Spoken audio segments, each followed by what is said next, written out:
Hey guys, it's April 23rd. Me and Jake and Greg are on our way out to western Nebraska to chase Miriams on public land for the next few days. Zach's also out in Ohio hunting public land right now, so we got lots more content coming down the pipe for you guys. And on today's video, we're going to be joining our friend Jim Ryser. He actually writes all of the music for the hunting public, and he comes out every year and hunts with us in Iowa. Jim and Greg got out a few days ago and had a pretty exciting hunt, so we're going to show you that on today's video. Hope you enjoy it.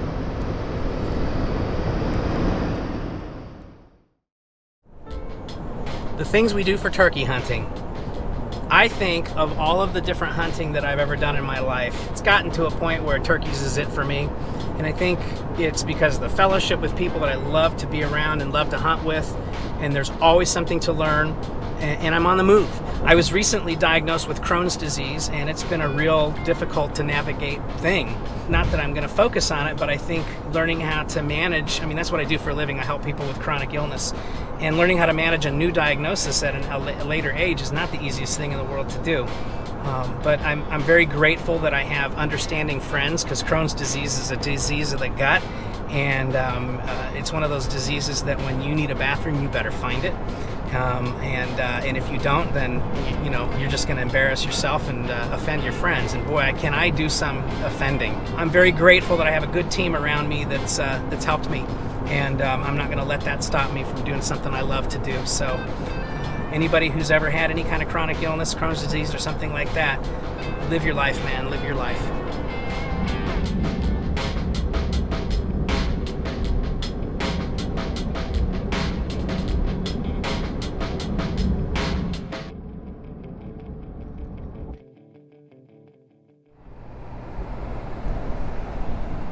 Season 2 opening day. Greg and I are heading out to one of our favorite places in the world to hunt together. Just having watched the shows the last few weeks, seeing that the gobblers are reacting to strutters and male decoys, but that's where we're going to start this morning. Sweet 16.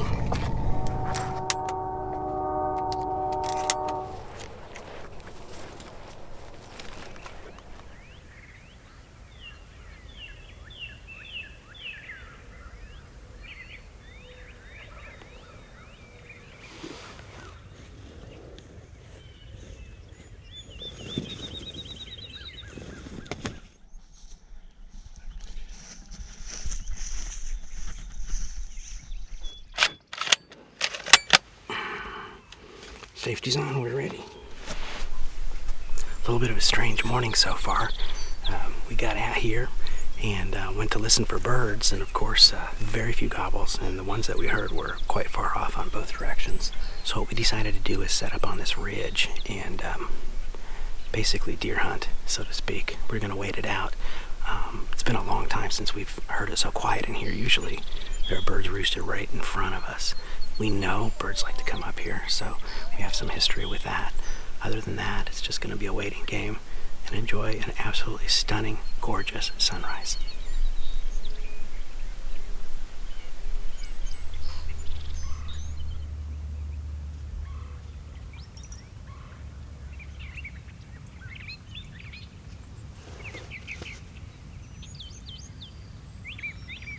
Sweet, maybe a big old tom will follow her.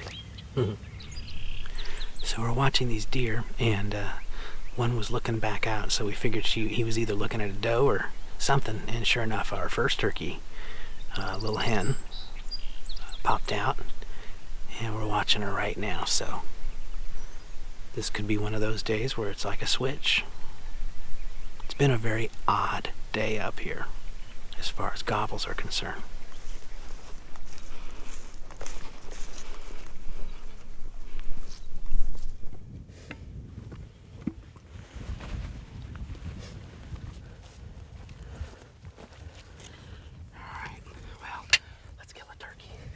So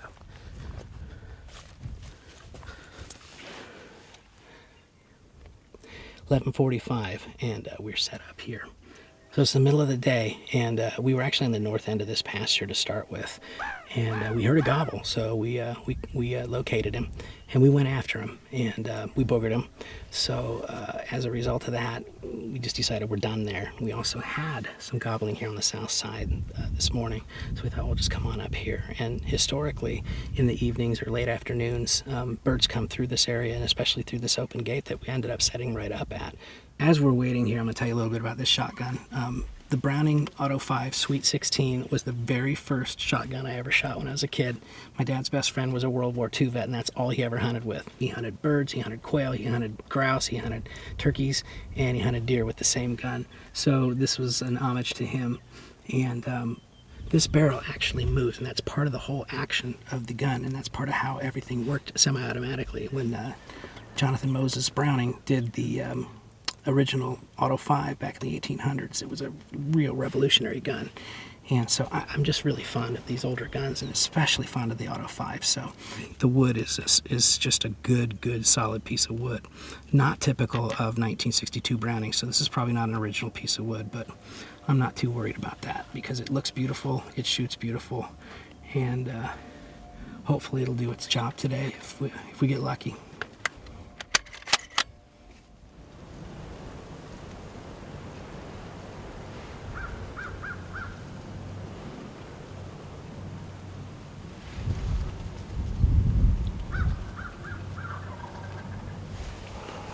So Greg and I were talking earlier about how sometimes we leave too early, and we were talking literally just about getting out of here, like to go get something to eat.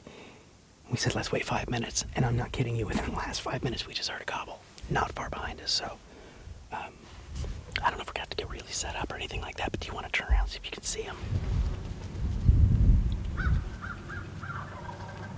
I mean, it sounds like he's just right down there, you know what I mean? Just do one more quick medium loud sequence. Yeah.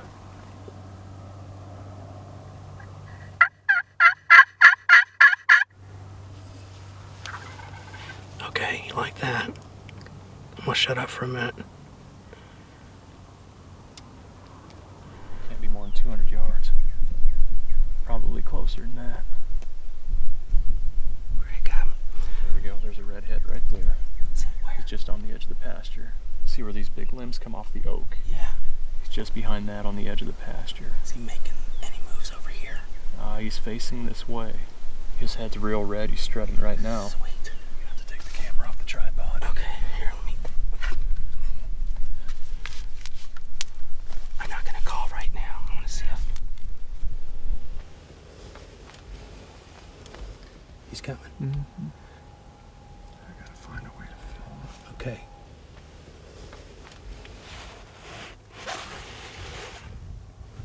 GoPros are rolling.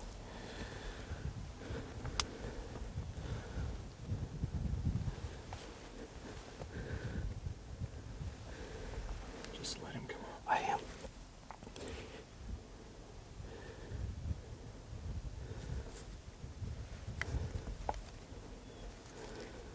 Tell me when. Come on. Okay. So am I. I'm gonna lose him here in a second. Okay, I got it. You ready? Wait a minute, you ready? Yeah. Oh my gosh. Oh my gosh. You know, my Sweet 16, this is the gun that I've been so excited about to get a bird with. I have been so sick these last 3 months.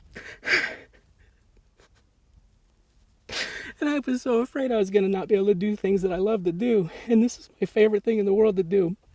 And I've been thinking about this because all the stuff that I've been able to do with the hunting public and the music that I've been able to write for them, it's driven me, it's charged me, it's helped me get through those days and nights when I was so incontinent and feeling terrible. Thank you.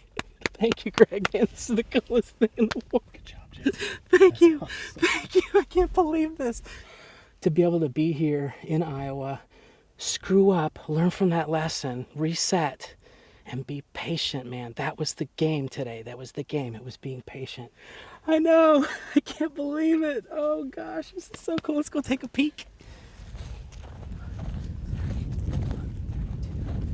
Probably about 32 yards for this turkey. Oh wow. Little tungsten. Oh, clobbered him.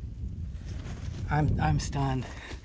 I'm stunned. I mean, I literally didn't know if I was going to make it out here.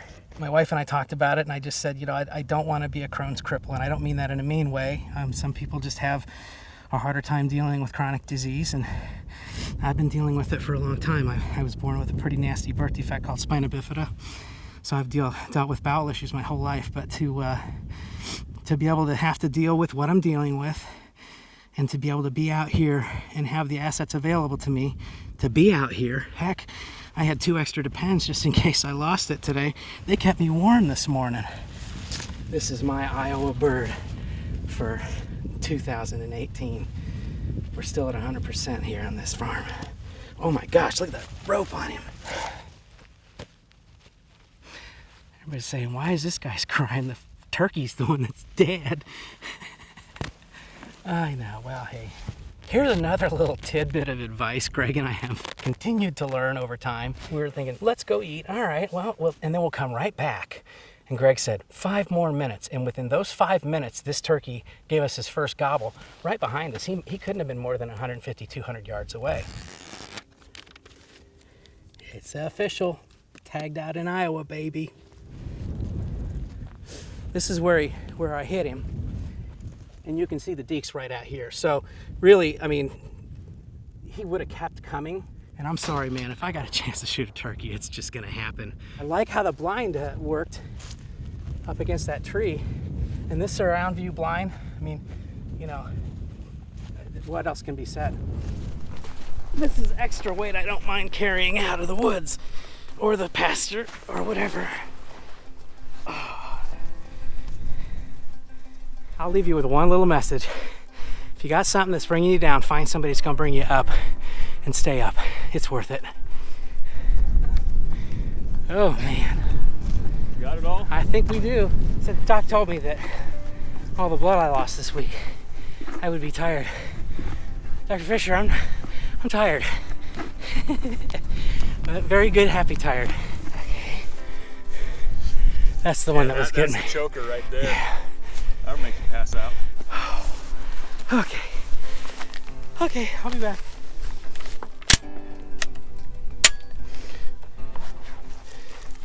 Come to Iowa with 5 shells. Leave Iowa with 4. Tungsten. Just sounds cool, tungsten.